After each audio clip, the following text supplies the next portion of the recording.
Hello friends, അപ്പോൾ നിങ്ങൾക്ക് എല്ലാവർക്കും ഒരു യൂസ്ഫുൾ ആയിട്ടുള്ള ഒരു വീഡിയോയുമായിട്ടാണ് ഇന്ന് ഞാൻ വന്നിട്ടുള്ളത്. നമ്മൾ സാധാരണ നമുക്ക് ബ്രേക്ക്ഫാസ്റ്റ് ഉണ്ടാക്കുമ്പോൾ പുട്ടുണ്ടാക്കുമ്പോൾ കുറേ ഗ്യാസും ചിലവാകും, കുറേ ടൈമും വേസ്റ്റ് ആവും. അപ്പോൾ പുട്ട് നമുക്ക് എളുപ്പത്തിലും വേഗത്തിലും അതുപോലെ തന്നെ പുട്ടുപൊടി എങ്ങനെ ഉണ്ടാക്കാമെന്നതും അതിലേക്കുള്ളൊരു സൈഡ് ഡിഷ് ആയിട്ടുള്ളൊരു കടലക്കറിയുമാണ് ഇന്ന് ഞാൻ നിങ്ങളുമായിട്ട് ഷെയർ ചെയ്യാൻ പോകുന്നത്. അപ്പോൾ എല്ലാവരും ഫുള്ളായിട്ട് വീഡിയോ കാണാം.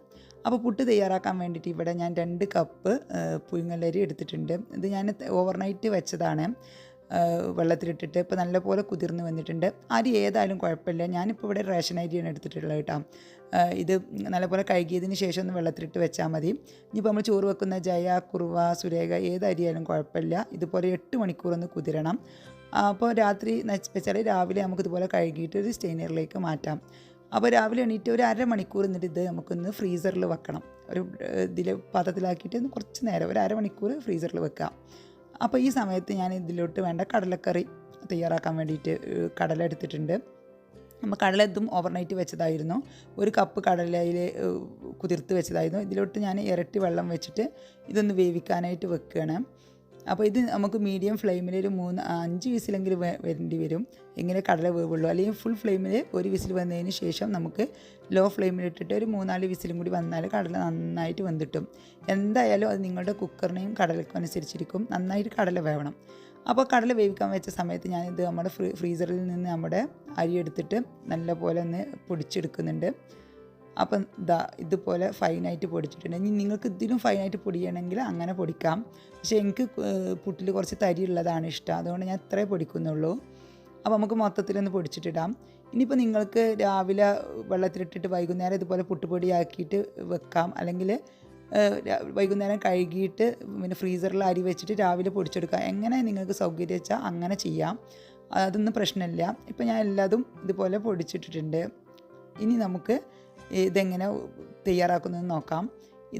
ഇതിലോട്ട് ഞാനിപ്പോൾ ഒരു 2 കപ്പ് അരിയായിരുന്നു എടുത്തിട്ടുണ്ടായിരുന്നത്.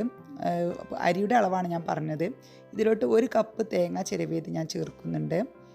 പിന്നെ അതുപോലെ തന്നെ ഇതിലോട്ട് നമുക്ക് ഇനി ചേർക്കാനുള്ളത് നെയ്യാണ്.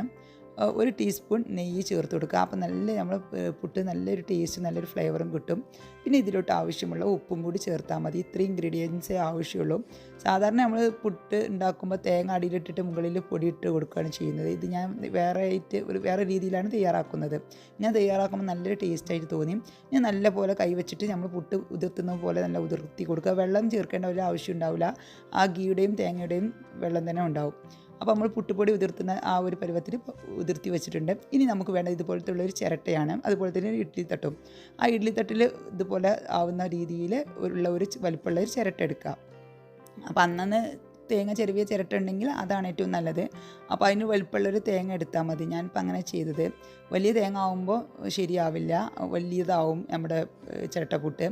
അപ്പോൾ ചെറുതാവുമ്പോൾ ഇതിന് സൂട്ടാവുന്ന ഒരു ചിരട്ട എടുത്താൽ മതി. നമ്മുടെ ഈ ഇഡ്ഡലിൻ്റെ കുഴിയിലേക്ക് സൂട്ടാവുന്ന ഒരു ചിരട്ട എടുക്കാം.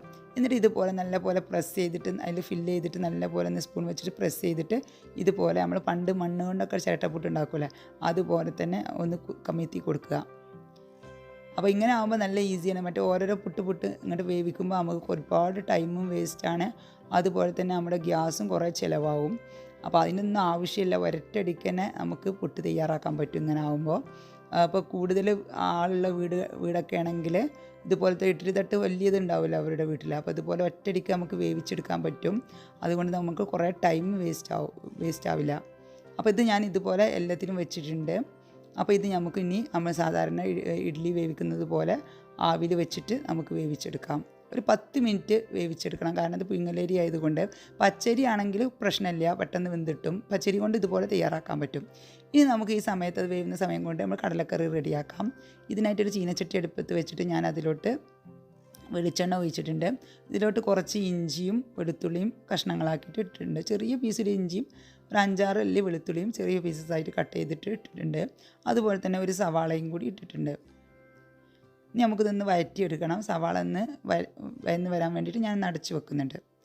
അപ്പോൾ സവാള ഒന്ന് സോഫ്റ്റായി വന്നിട്ടുണ്ട്. ഈ സമയത്ത് നമുക്ക് ഒന്ന് ഇളക്കി കൊടുത്തതിന് ശേഷം നമുക്ക് ഇതിലോട്ട് തക്കാളി ചേർത്ത് കൊടുക്കാം. ഒരു തക്കാളിയാണ് ഞാൻ ചേർത്ത് കൊടുക്കുന്നത്. ഒരു മീഡിയം സൈസിലുള്ള ഒരു തക്കാളി ചേർത്ത് കൊടുത്താൽ മതി.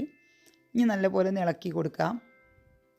കടല നന്നായിട്ട് വേവണം കേട്ടോ. എൻ്റേത് കടല ഞാൻ ഫ്ലെയിം ഓഫ് ചെയ്ത് വെച്ചിട്ടുണ്ട്, വെന്തിട്ടുണ്ടോ ഉണ്ടോയെന്ന് അറിയില്ല. അപ്പോൾ അതൊന്ന് ചെക്ക് ചെയ്യണം ഈ സമയത്ത്. അപ്പോൾ തക്കാളി ഒന്ന് സോഫ്റ്റായി വരുന്ന സമയത്ത് 1 ടീസ്പൂൺ മുളക് പൊടി, 1/2 ടീസ്പൂൺ മഞ്ഞൾപ്പൊടി, 2 ടീസ്പൂൺ മല്ലിപ്പൊടി, അതുപോലെ തന്നെ കുറച്ച് കുരുമുളക് പൊടി, കുറച്ച് garam masala powder, 1/2 teaspoon 1/4 teaspoon വെച്ചിട്ട് ഇട്ടാൽ മതി. നല്ലപോലെ ഒന്ന് വഴറ്റി കൊടുക്കുക. അതിൻ്റെ പച്ച മണം ഒന്ന് മാറട്ടെ.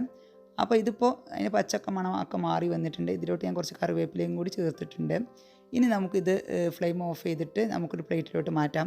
ഇതൊന്ന് ചൂടാറിയതിന് ശേഷം നമുക്ക് മിക്സിയിലിട്ട് നല്ലപോലെ ഒന്ന് ഗ്രൈൻഡ് ചെയ്തെടുക്കണം. അപ്പോൾ അതാണ് നമ്മുടെ കടലക്കറിയുടെ പ്രത്യേകത. നല്ലൊരു തിക്കായിട്ടുള്ളൊരു കടലക്കറി ആയിരിക്കും ഇത്. നല്ല ടേസ്റ്റാണ്, പുട്ടിലെടുത്ത് നല്ലൊരു കോമ്പിനേഷനുള്ളൊരു കറിയാണ്. അപ്പോൾ നമ്മൾ കടല ഞാൻ തുറന്നിട്ടുണ്ട്. കടല നല്ലപോലെ വെന്തിട്ടുണ്ട് കേട്ടോ, പാകത്തിന് വെന്തിട്ടുണ്ട്. കണ്ടോ, ഇപ്പോൾ നോക്കിയാൽ നല്ലപോലെ വെന്തിട്ടുണ്ട്. അപ്പോൾ നമുക്ക് ഇതിൽ നിന്ന് കുറച്ച് കടലയും കൂടി എടുക്കണം നമുക്ക് ഗ്രൈൻഡ് ചെയ്യാൻ വേണ്ടിയിട്ട്. അധികമൊന്നും വേണ്ട, ഇത്ര മതി. ഒരു കയ്യിൽ കടല എടുത്തിട്ടുണ്ട്. അതുപോലെ തന്നെ കുറച്ച് വെള്ളം കൂടി, ഇത് അരക്കാൻ ആവശ്യമുള്ള വെള്ളം കൂടി ഞാൻ ആ കടല വേവിച്ച വെള്ളം എടുത്തിട്ടുണ്ട്. ഞാൻ നല്ലപോലെ ഗ്രൈൻഡ് ചെയ്യാം. ഈ സമയത്ത് നമ്മുടെ പുട്ട് നല്ലപോലെ വെന്തിട്ടുണ്ട്. ഒരു 12 മിനിറ്റ് ആയിട്ടുണ്ട് കേട്ടോ. അപ്പോൾ ഞാൻ ഓഫ് ചെയ്തിട്ട് എടുത്ത് വെക്കുകയാണ്. നമുക്ക് ഇഡ്ഡലി തട്ടിൽ നിന്ന് മാറ്റാം. ഇനി ഇത്രയും കൂടി ഉണ്ടാക്കാനുണ്ട്. അപ്പോൾ എനിക്ക് 9 ഒരു ഇതിൽ വേവുള്ളൂ ഈ ഇഡ്ഡലി തട്ടിൽ. അപ്പോൾ ഞാനൊരു സെറ്റും കൂടി വെക്കുന്നുണ്ട്. അപ്പോൾ നമുക്കിനി കടലക്കറിയിലോട്ട് തന്നെ പോവാം. അപ്പോൾ നമ്മുടെ കടലക്കറി ഇത് തണുക്കട്ടെ. തണുത്തതിന് ശേഷം നമുക്ക് സെർവ് ചെയ്യാം. ഇനി നമുക്ക് ആ സെയിം ചീനച്ചട്ടി തന്നെ വെച്ചിട്ടുണ്ട്. അതിലോട്ട് ഞാൻ നമ്മൾ അരച്ച പേസ്റ്റ് ഉണ്ടല്ലോ, അത് ഞാൻ ഒഴിച്ചു കൊടുക്കുന്നുണ്ട്. അതുപോലെ തന്നെ ബാക്കിയുള്ള കടലക്കറിയിലെ വെള്ളം കൂടി ഒഴിച്ചു കൊടുക്കുന്നുണ്ട്. ഇനി നമുക്ക് ഇത് തിളച്ച ശേഷം നമുക്ക് ഇതിലോട്ട് കടല ഇട്ട് കൊടുക്കാം. ഇതുപോലെ കടല ചേർത്ത് കൊടുക്കാം.